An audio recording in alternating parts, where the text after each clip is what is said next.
Following is an overview of the build so far. Still need to do a little bit more of an audit. I'm sure there's some more accounts that I have to load, but I've got you a good start to start with. When we look at these tabs up here, leads we're not going to worry about too much right now. That's kind of the next phase. But when we look at accounts, what we've done is we've added the accounts. So we'll click on the accounts, the name right on the account's name, and it brings us to the accounts landing page. Because there's so many accounts, and I'll find it near the end of the video and kind of show it to you. But you've got thousands of accounts in here. We will really want to use this feature called the list views. And then when I open up the list views, I created some example ones for you. One is Enderhauser customer number. So these are accounts that have a customer number associated with it. And then what we see here on the, I've got it type pegged as a customer, and then we're over here we have EH customer number. So I'm counting up how many customer numbers are associated with that account. And then we look here and we see how many of those are associated. Do you have out of those records, are you tagged as the owner associated with it? Then we can go down and we can kind of see the different accounts. There are a couple that have a few discrepancies here. So let me just see if I can find one here. So here's one at MRC Canada. We've got 13 and 11. If I click on the MRC Canada account record, it will bring me to the account record. And when I scroll down, I can see here at the bottom of the page the customer numbers. And if I say view all, what that means, when we look down at it, I kept the first namer or the name of the person. For whatever reason, they haven't assigned this MRC NISQ office to you. So I don't know if that's something you need to address with them and kind of clean up, and we can build some reports to help summarize that as well. I'm going to go back to this accounts tab. Again, the list views. So I showed you all over here. I can go into Intrepid EH assigned master. So this is all of the accounts regardless of the vertical. And you can see here on industry, we haven't tagged all the industries. That's something I'll talk to you more about. We probably, things like Lafarge and Pronghorn. I don't really have industry descriptions specifically for like a Pronghorn Controls. We've just been kind of tagging it as other right now, and we potentially want to update those particular accounts. So here's a master list of all the ones that you've been assigned, and then you can just scroll down and take a look, and it just kind of keeps on going. There's absolutely hundreds of them that have been assigned to you on that side of it. We can show you how we can do some segmentation. So here is Intrepid EH assigned oil and gas producers, and then so these are oil and gas companies here and I'm doing it by record count, where they have customer numbers, EH customer numbers, and you've been assigned. And then we start to look at some of the oil and gas information here as well. So how many facilities have they been putting in? How many wells have they drilled?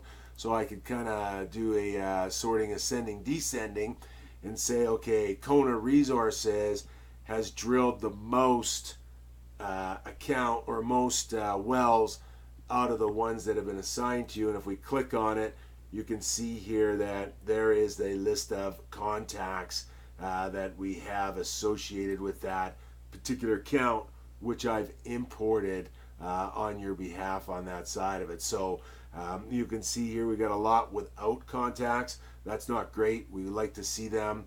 And then when we can see that says Northern Blizzard, Kona updated their name from Northern Blizzards on that side of it. So come back here to the accounts, and then the same thing, EH engineer, and then you can take a look at the engineering, and we kind of look at it, sorting, ascending, descending, and at any one of these here, if we look at Borealis projects, we can come in and we can see that I've loaded all the contacts associated with it.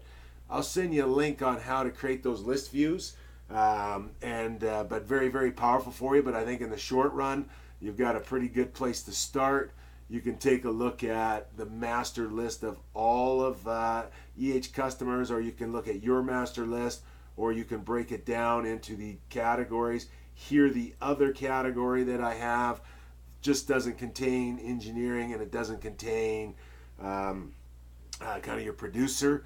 And then so we can go down and take a look at the different ones that we have, and we've got some blanks here that we want to fill out, do some categorization associated with these particular accounts here.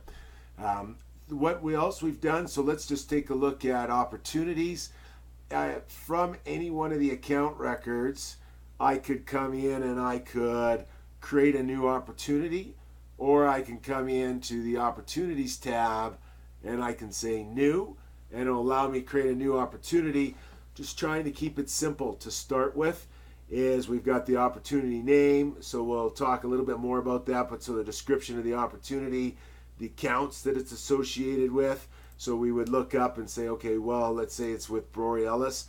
The type, is that a new or an existing customer? So that's an existing customer.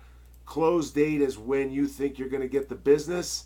Stage, I've just left them at the Salesforce ones. These are something that you can look to customize, but these are a pretty good place to start. So let's say that I've done a proposal for this account. I've got $1,000 that I did with them, and then I gave some additional custom fields. So manufacturer, we can add more. Right now I'm just saying Enderhauser, and then we could come in and say, well, what product is it? And I might say that it's flow. I can come in here and pick a solution and a services. And these aren't mandatory, but I did select the manufacturer. Come in here and put in our description. We say save, opportunity name, and I'll just put in test, and we'll say save. As simple as that, we've created our first sales opportunity associated with this particular account here. Again, we will get your emails going so you can plug your email system into it. And then when we look at any one of these contacts, if I call them, I can just come in and I can log my call appropriately. So we've added thousands of contacts, we've added thousands of accounts into the system. One other thing in the account record that might be interesting for you as a list view, showing how we can use the Interlead data, producer with no EH customer number. And then so here's a list of producers, and I think I've got to do a bit of an audit. I think a few of these will fall off the list here when I go through them, but these are accounts that do not have a EH customer number that are active in the market today. I've added some contacts for you that came from the account record, and you can see all of those say facility contacts. So these are accounts that you can assign appropriately. So just a quick summary again. Get in, start doing your deep dive into your accounts. Click on the accounts tab, go to the landing pages, take a look at the different list views that I've assigned for you on that side of it. Once you see an account that you're interested in, so here's Tarpon, you can come in and you can see that I've added all of the contacts that we've got listed in there. If they had a role in a department, I had them, but we definitely got their title. And then that was the account name that it originated from, and I also have the contact number associated with it.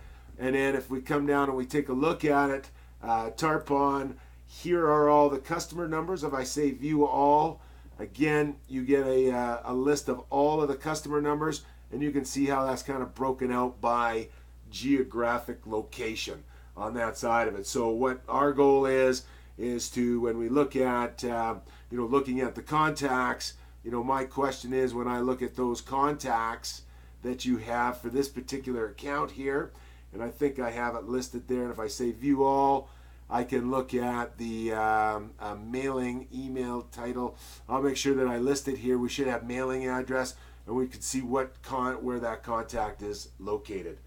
So good place for you to start. It's got thousands. It was very, very difficult to get them all in. Like I said, I'm going to do one more audit on it just to make sure that I've got it as clean as I possibly can. All of the customer numbers, all of the accounts, all the contacts. And now you're in a position, when we look at the AMP principle, to start tracking activity, start tracking meetings, and then start tracking any new pipeline opportunities.